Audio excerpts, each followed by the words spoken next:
சில விஷயங்களை பற்றி நேரம் இருக்கும் பட்சத்தில் என் மறுப்புரையில் பேசுவேன் இன்ஷா அல்லாஹ்.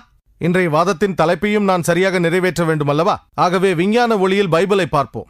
வெளிப்புறத்திலிருந்து பார்த்தால் திருக்குரான் சொல்கிறது, சூரா அர்-ராத் அத்தியாயம் 13 வசனம் 38, நாம் அநேக காரியங்களை வெளிப்படுத்தி உள்ளோம், ஆனால் 4 பெயர்கள் தான் குறிப்பிடப்பட்டுள்ளது. அது தோரா, ஜபூர், இஞ்சில் மற்றும் குரான்.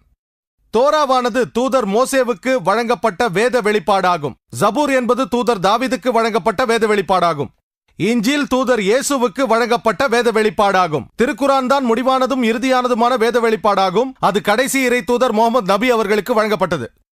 ஒரு விஷயத்தை மிக தெளிவாக எல்லோருக்கும் சொல்லிவிடுகிறேன். அதாவது,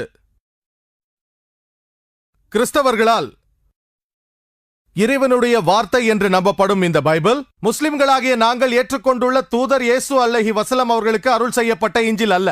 எங்களை பொறுத்தவரையில் இந்த பைபிளில் இறைவனின் வார்த்தைகளும் இருக்கலாம், ஆனால் இதில் இறை தூதர்களின் வார்த்தைகளும் உள்ளன. வரலாற்று ஆசிரியர்களின் வார்த்தைகள், அதை தவிர அபத்தங்கள், அசிங்கங்கள், மேலும் எண்ணற்ற விஞ்ஞான முரண்பாடுகள் இடம்பெற்றுள்ளன. இதில் விஞ்ஞானத்தோடு ஒத்துப்போகும் வசனங்களும் உள்ளதா? இருக்கலாம், ஏன் இருக்கக்கூடாது? அதில்தான் இறைவனின் வார்த்தையும் சில இருக்கின்றனவே. ஆனால் அதில் இருக்கும் விஞ்ஞான முரண்பாடுகள் மற்றும் விஞ்ஞான அபத்தங்களை இறைவனிடத்திலிருந்து வந்தது என்று சொல்லலாமா? எனது கிறிஸ்தவ சகோதர சகோதரிகளுக்கு ஒரு விஷயத்தை நான் தெளிவுபடுத்த விரும்புகிறேன். பைபிளும் விஞ்ஞானமும் என்ற எனது பேச்சில் எந்த ஒரு கிறிஸ்தவரின் உணர்வையும் காயப்படுத்த வேண்டும் என்பது எனது நோக்கமல்ல. நான் பேசும்போது உங்களை காயப்படுத்தியிருந்தால் அதற்கு நான் மன்னிப்பு கேட்டுக்கொள்கிறேன். என்னுடைய கடுமையான விமர்சனங்கள் ஏனென்றால், இறைவனின் வார்த்தைகளில் அபத்தமோ முரண்பாடுகளோ விஞ்ஞான தவறுகளோ இருக்க முடியாது.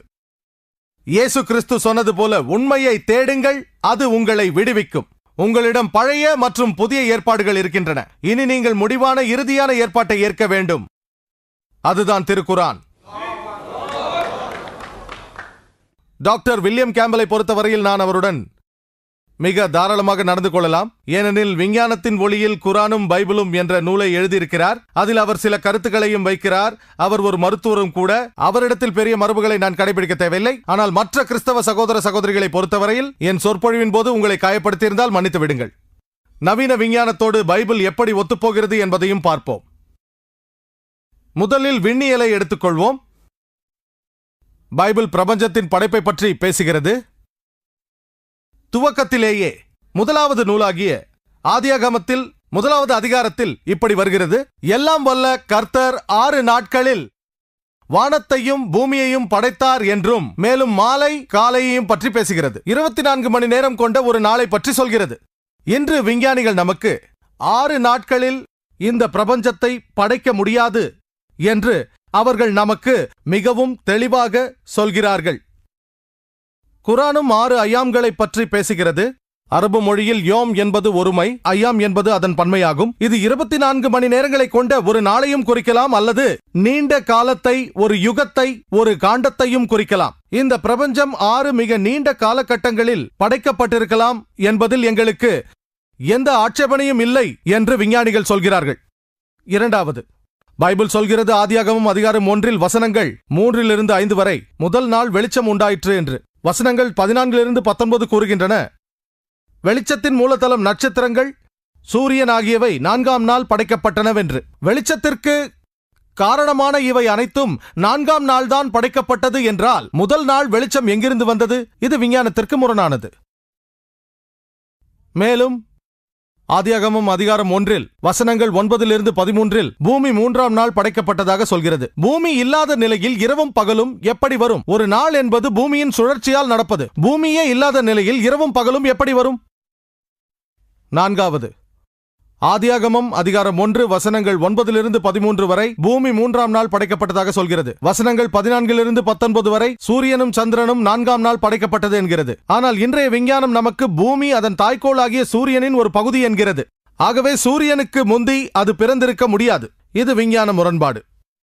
ஐந்தாவது, பைபிள் ஆதியாகமம் அதிகாரம் 1 வசனங்கள் 11-13 வரை தாவர வகைகள், மரங்கள், செடிகள், கொடிகள் இவையெல்லாம் 3ஆம் நாள் படைக்கப்பட்டது என்கிறது. ஆனால் சூரியனோ ஆதியாகமம் அதிகாரம் 1 வசனங்கள் 14-19 4ஆம் நாள் படைக்கப்பட்டது. சூரிய வெளிச்சமின்றி தாவரம் எப்படி உருவாக முடியும்? எப்படி வாழ முடியும்?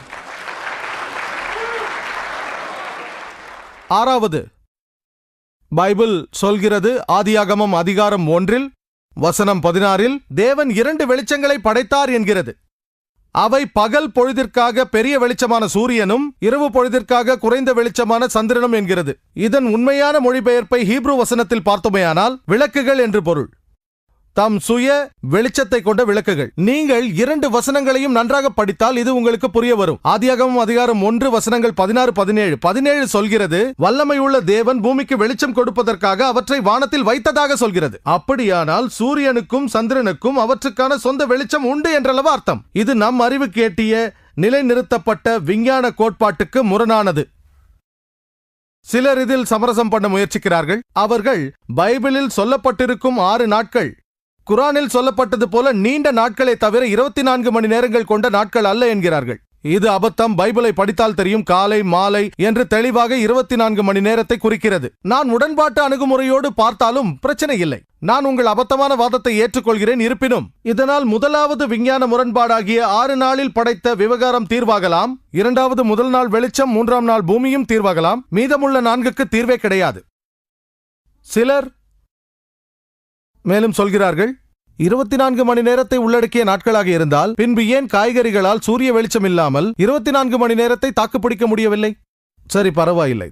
தாவரங்கள் சூரியனுக்கு முன்பு படைக்கப்பட்டது என்கிறீர்கள். 24 மணி நேரம் தாக்குப்பிடிக்கும் என்கிறீர்கள். அதை நான் ஏற்றுக்கொள்கிறேன். ஆனால் 24 மணி நேர நாட்கள் மற்றும் நீண்ட நாட்களும் என்று நீங்கள் சொல்ல முடியாது. வடையை தின்பேன் தீர்ந்துவிடக் கூடாது என்றால் எப்படி? நீங்கள் நீண்ட காலகட்டம் என்றால் 1வது மற்றும் 3வது பிரச்சனைகள் தீரலாம். மற்ற 4 அப்படியே இருக்கின்றன. நீங்கள் 24 மணி நேரம் உள்ளடக்கிய நாட்கள் என்றால் 5வது பிரச்சனை மட்டும் தீரலாம். எஞ்சிய 5 பிரச்சனைகள் அப்படியே இருக்கின்றன. இது விஞ்ஞான முரண்பாடு என்று வேறென்ன? நான் பொறுப்பை டாக்டர் வில்லியம் கேம்பலிடமே விட்டுவிடுகிறேன். நீண்ட நாட்கள் என்று சொல்லி 4 விஞ்ஞான முரண்பாடுகள் தான் இருக்கிறது என்று ஒப்புக்கொண்டாலும் சரி, அல்லது 24 மணி நேர நாட்கள் என்று சொல்லி பிரபஞ்சத்தின் படைப்பில் 5 விஞ்ஞான முரண்பாடுகள் தான் இருக்கிறது என்று அவர் ஒத்துக்கொண்டாலும் சரி, பூமி